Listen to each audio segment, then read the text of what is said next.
भगवान श्री राम के भक्तों की, उपासकों की कई कोटियां महापुरुषों ने, संतों ने विचार की है। ये विचार हम अपने पूज्य गुरुदेव के मुखारविंद से जो हमने सुने हैं, उनको हम यथामति यथा समय प्रस्तुत कर रहे हैं। महाराज जी कहते थे, भगवान गुणातीत हैं, इसलिए भगवान का भक्त भी गुणातीत होता है। भगवान उपाधि रहित हैं, इसलिए भगवान का भक्त भी निरुपाधिक ही होता है। किंतु फिर भी भगवान की उदारता ऐसी है कि जो आज शरण में आया है उसे भी भगवान अपना भक्त मान लेते हैं। इसलिए फिर उन भक्तों की, उनकी साधना उपासना के अनुसार, उनके ज्ञान वैराग्य और भक्ति की पुष्टि के अनुसार, उनके अंतःकरण की स्थिति के अनुसार उन भक्तों की श्रेणियां निर्धारित की गई हैं। राम जी के भक्तों में भी 4 श्रेणियां हैं।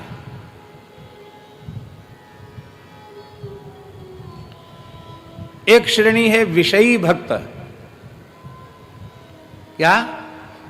विषयी भक्त। आप कहेंगे विषयी भक्त कैसे होगा? और विषयी भी भक्त होते हैं। विषयी कहने से गलत नहीं मानना। विषयी का अर्थ है जिनका अभी देहाध्यास निवृत्त नहीं हुआ है, जिनकी इंद्रियों को अपने विषयों के उपभोग में सुख और स्वाद की अनुभूति हो रही है, उनको प्राप्त करने की लोलुपता जिसके भीतर बनी हुई है, वो विषयी है।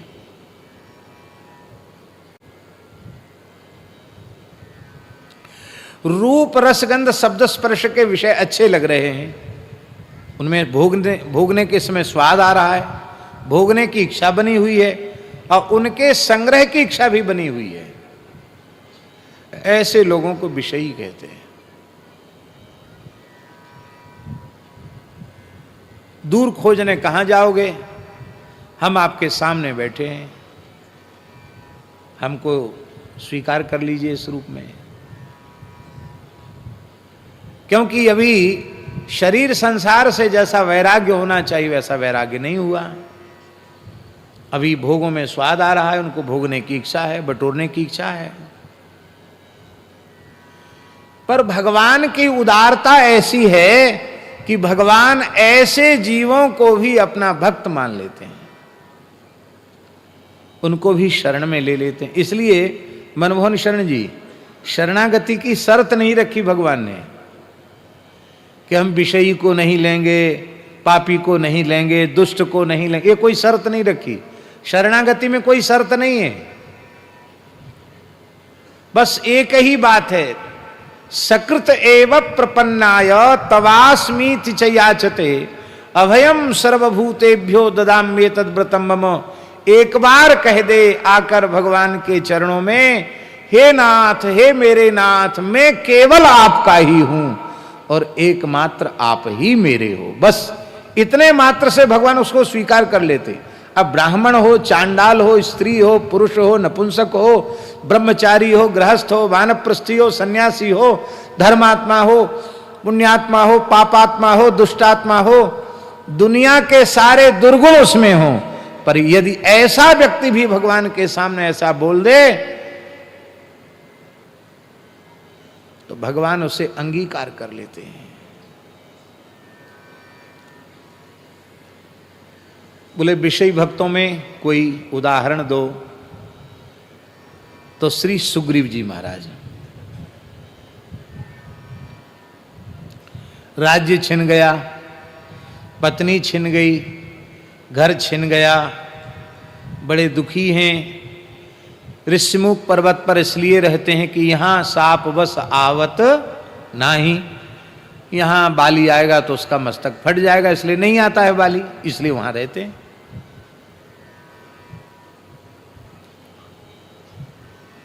और श्री हनुमान जी सुग्रीव जी की शरणागति करा देते हैं।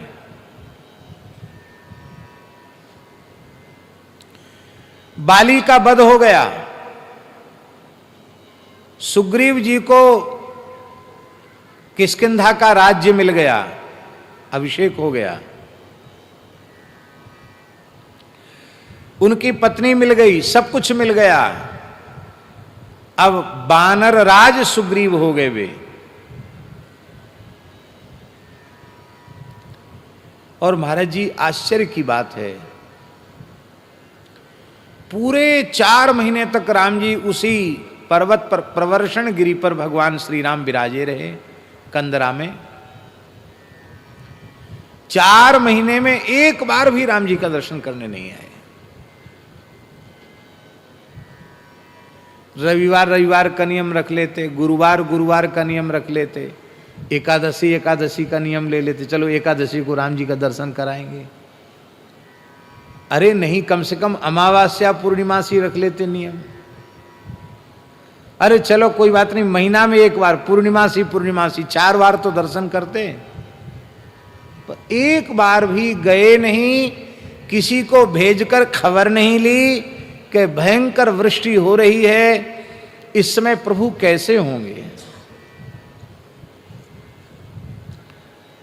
और 4 महीने बीत गए, राम जी ने पूरा चातुर्मास कर लिया, और फिर भी सुग्रीव जी का कोई अता पता नहीं। तब राम जी को कहना पड़ा, सुग्रीव बहु सुधि मोरी विसारी, पावा राज कोशपुर नारी। सुग्रीव ने मेरी सुध भुला दी, मुझे भुला दिया। सुग्रीव जी को जो चाहिए था सो मिल गया। क्या चाहिए था? राज कोश पुर और नारी, सब चीज मिल गई। राज्य भी मिल गया, खजाना भी मिल गया, नगर भी मिल गया, पत्नी भी मिल गई। अब क्या बाकी रह गया? राम जी ने तो इतना कहा ही था कि लक्ष्मण जी तो एकदम तिलमिला गए, नेत्र लाल हो गए उनके, अधर फड़कने लगे, भौहें चढ़ गईं।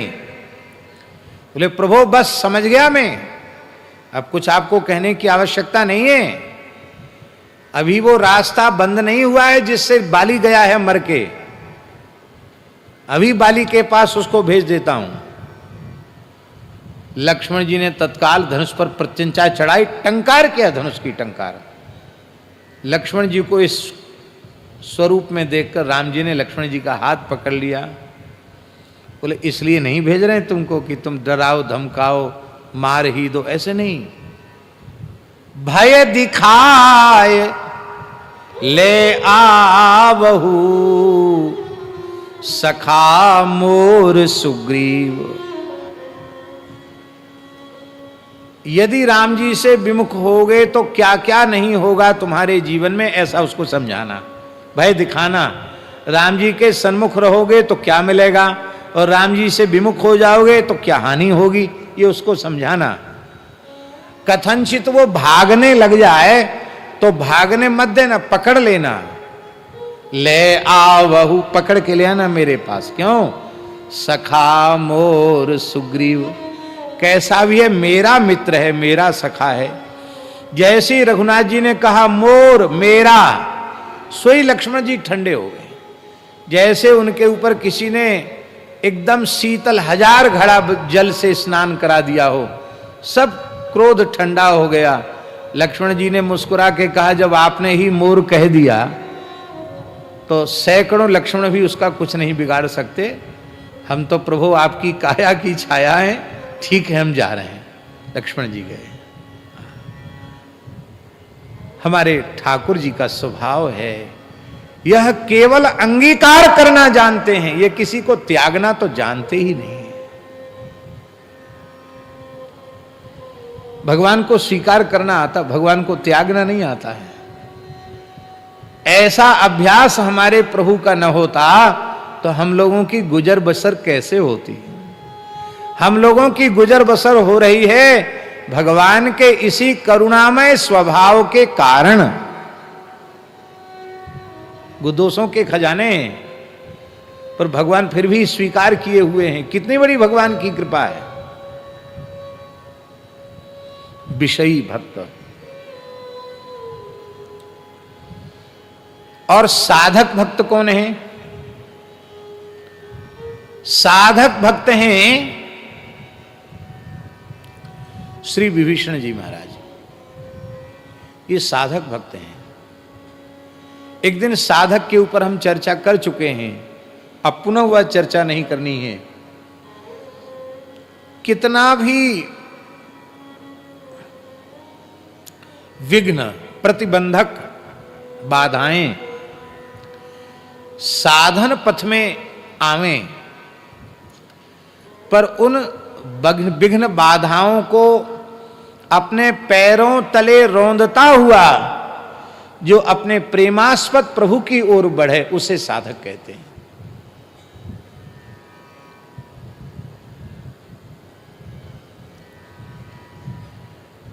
प्रतिकूल परिस्थितियां साधक को उद्विग्न नहीं करती हैं। किसी भी परिस्थिति में उसका साधन प्रभावित नहीं होता है। विभीषण जी के सामने जैसी परिस्थिति थी वैसी परिस्थिति हम लोगों के सामने नहीं है। सामान्य परिस्थिति नहीं थी विभीषण जी के सामने। हनुमान जी भी ज्ञानिनाम अग्रगण्यम है, बुद्धिमताम वरिष्ठम है। हनुमान जी को भी आश्चर्य है। लंका निश्चर निकर निवासा, यहां कहां सज्जन करवासा। यहां सज्जन कहां से आया? और जब हनुमान जी की कृपा से विभीषण जी राम जी की शरण में आए तब राम जी को भी आश्चर्य है। राम जी कहते हैं खल मंडली बसहु दिन राती, सखा धर्म निभहे के ही भांति। मित्र, अच्छे से अच्छे अनुकूल वातावरण में रहकर भी लोग भजन साधन नहीं कर पाते हैं, और तुम अहर्निश दुष्टों के बीच में रहते हो, फिर तुम्हारे इस भागवत धर्म वैष्णव धर्म का निर्वाह कैसे होता है? तीव्र लगन जिसकी होती है साधन की, उसको भगवान सर्वत्र अनुकूलता प्रदान कर देते हैं।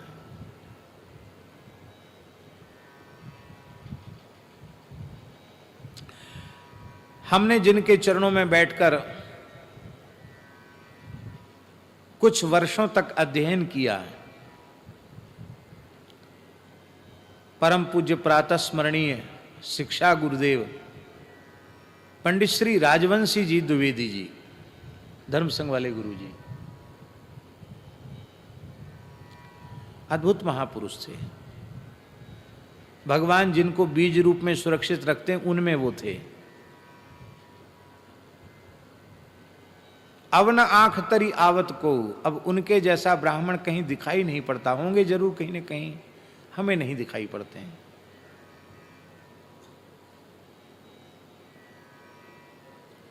संपूर्ण जीवन में 1 सहस्र गायत्री नित्य जपा, त्रिकाल संध्या, नित्य तर्पण, बलिवैश्वदेव, कुएं के जल से ही अपना संपूर्ण जीवन में निर्वाह किया। अंग्रेजी दवाई का स्पर्श नहीं किया। सहस्र गायत्री नित्य जपा, त्रिकाल संध्या, नित्य तर्पण, बलिवैश्वदेव, कुएं के जल से ही अपना संपूर्ण जीवन में निर्वाह किया। अंग्रेजी दवाई का स्पर्श नहीं किया। अद्भुत ऋषि जीवन था उनका, बड़ा पवित्र जीवन था। महाराज जी, एक बड़ी ऐसी घटना है जो सुनने योग्य घटना है। तत्कालीन प्रथम प्रधानमंत्री जो देश के थे, हिंदू कोड बिल पारित होना था, उसमें कुछ ऐसे थे प्रावधान जिससे हिंदू धर्म सर्वथा नष्ट ही हो जाता है। तो पूज्यपाद श्री करपात्री जी के मन में बड़ी वेदना हुई और करपात्री जी ने लोगों को प्रेरित किया कि पूरे देश में इसका विरोध होना चाहिए, हिंदू कोड बिल का, और विरोध होना चाहिए, नहीं तो सर्वनाश हो जाएगा। तो गुरु जी को भी कहा गया कि आप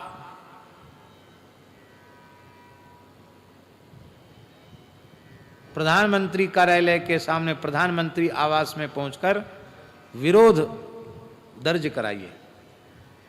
तो धर्म संघ विद्यालय के विद्यार्थियों को, अब हमारे जमाने की बात तो है नहीं, पुरानी बात है, उस समय जो धर्म संघ विद्यालय के गुरुजी के छात्र थे, उन ब्रह्मचारियों को लेकर के गुरुजी गए दिल्ली। तत्कालीन प्रधानमंत्री के आवास पर नारे लगाने लगे। नारे में कोई इनकलाब जिंदाबाद नहीं कर रहे थे, नारे महाराज जी यही लगा रहे थे, धर्म की जय हो, अधर्म का नाश हो, प्राणियों में सद्भावना हो, विश्व का कल्याण हो, गोहत्या बंद हो, भारत अखंड हो, यही नारे लगा रहे थे। और उसी समय इनको गिरफ्तार किया गया गुरुजी को।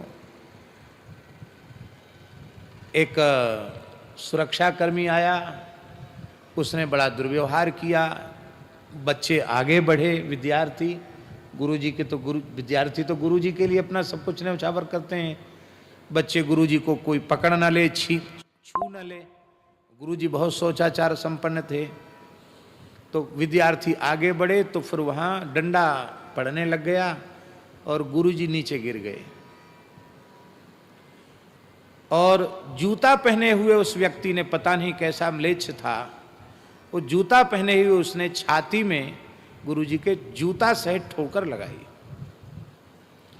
फिर भी गुरुजी धर्म की जय हो, गोवंश की रक्षा हो, गुरुजी बोलते रह गए। अंत में तुरंत सबको पुलिस ने गिरफ्तार किया और उन सबको तिहाड़ जेल में ले गए, जेल में चले गए। वृंदावन से गए थे मोहनदास जी गुरुजी विद्यार्थियों को लेकर के, जेल चले गए। अब गुरुजी की सायं संध्या का समय, वो कुआं के जल से ही स्नान करते, कुआं जल में ही आचमन करते, दूसरी चीज का वो व्यवहार नहीं करते थे। बिना अपना नित्य नियम किए जल भी नहीं पी सकते। गुरुजी गए वहां महाराज जी जेल में और एक पीपल के वृक्ष के नीचे चुपचाप शांत बैठ गए। तो जेलर ने कहा कि पंडित जी भीतर चलिए। उन्होंने कहा नहीं नहीं, हम भाग के कहीं जाएंगे नहीं, आपकी इतनी सुरक्षा है, हम जहाँ बैठे हो हमको बैठने दो। बोले आप सबकी एंट्री होगी, सबका नाम लिखे, वो भोजन की सबकी व्यवस्था होगी। गुरुजी बोले कि आपके यहाँ की कोई भी वस्तु हम नहीं लेंगे। क्यों? बोले हम और हमारे विद्यार्थी बिना संध्योपासन किए, बिना नित्य नियम किए हम लोग जल भी नहीं पी सकते। बोले भाई यहाँ तो आपको रहना पड़ेगा, तो यहाँ खाना। बोले कोई बात नहीं, हम यह सिद्धांत मानते हैं कि शरीर अनित्य है, पर इस शरीर से जिस धर्म का आचरण किया जाता वह नित्य है, इसलिए हम अनित्य की तो उपेक्षा कर सकते हैं पर नित्य का अनादर नहीं कर सकते। नहीं तो ईश्वर के सामने हम झूठे साबित होंगे कि धर्म की जय हो। अब धर्माचरण नहीं करते तो क्या बोलते धर्म की जय हो। इसलिए आप बिल्कुल परेशान न हो। हम लोग यहीं, बोले नहीं यहाँ अनशन नहीं कर सकते, आप लोग खाओगे पियोगे नहीं। बोले नहीं आप कुछ भी करो, हम तो यहाँ का कुछ ग्रहण करेंगे नहीं। बैठ गए। अब कई घंटे हो गए, दोपहर में गिरफ्तार हुए थे, रात हो गई। बोले यहाँ तो कुआं है नहीं। बोले हम ये क्या, ये कहाँ बोल रहे हैं आपसे कि आप हमारी व्यवस्था करो। आप व्यवस्था बिल्कुल मत करो, हम जैसे हैं हमको छेड़ो मत, हमको वैसे बैठा रहने दो। और तुम्हारे लायक ना हो तो बाहर कर दो हमको, और तुम्हें जितना सरकारी आदेश है उतने समय तक रखो हमको। वो जेलर जो था महाराज जी, वो ब्राह्मण था, वो रोने लग गया। बोले हम तो नौकरी में हैं, क्या करें। आज ऐसे ऋषियों के जैसे पवित्र ब्राह्मण जो संध्योपासन के बिना जल भी नहीं पीते, गायत्री जप के बिना जल भी नहीं पीते, आज ऐसे ब्राह्मण यहाँ भूखे प्यासे बैठे हैं। हाय हाय कैसी खराब नौकरी है।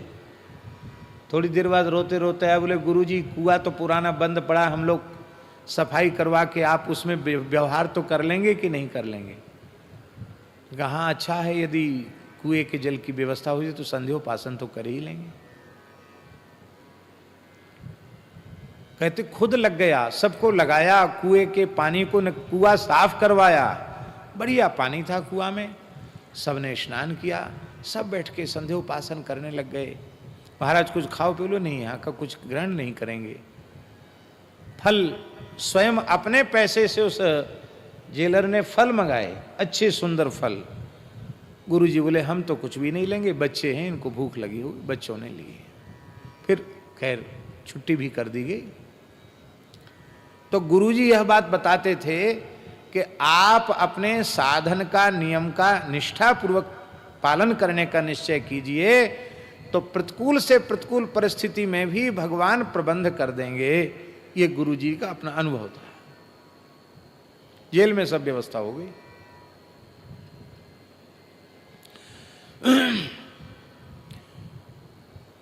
विभीषण जी लंका में हैं और ब्रह्मा जी से उन्होंने वरदान मांगा है। रावण, कुंभकर्ण, विभीषण तीनों ने तपस्या की है। तो विभीषण ने वाल्मीकि रामायण के उत्तरकांड के अनुसार विभीषण ने ब्रह्मा जी से वर मांगा है कि विपरीत से विपरीत परिस्थितियों के आने पर भी मेरी बुद्धि धर्म मार्ग से विचलित न हो। ऐसे परम धर्म भागवत धर्म का अनुष्ठान करने वाले विभीषण हैं। परम भागवतों में विभीषण जी का नाम लिया गया है। लंका में रहकर वैष्णव धर्म का पालन करते हैं, भगवान की भक्ति करते हैं, आराधना उपासना करते हैं, पर खुलकर नहीं कर सकते, लंका है। मन में सोचते भगवान कभी ऐसा कुछ करते कि हम भी यहाँ मंदिर बना सकते, तुलसी जी लगा सकते, भगवान की विधिवत सेवा कर सकते तो कितना अच्छा होता। तो महाराज जी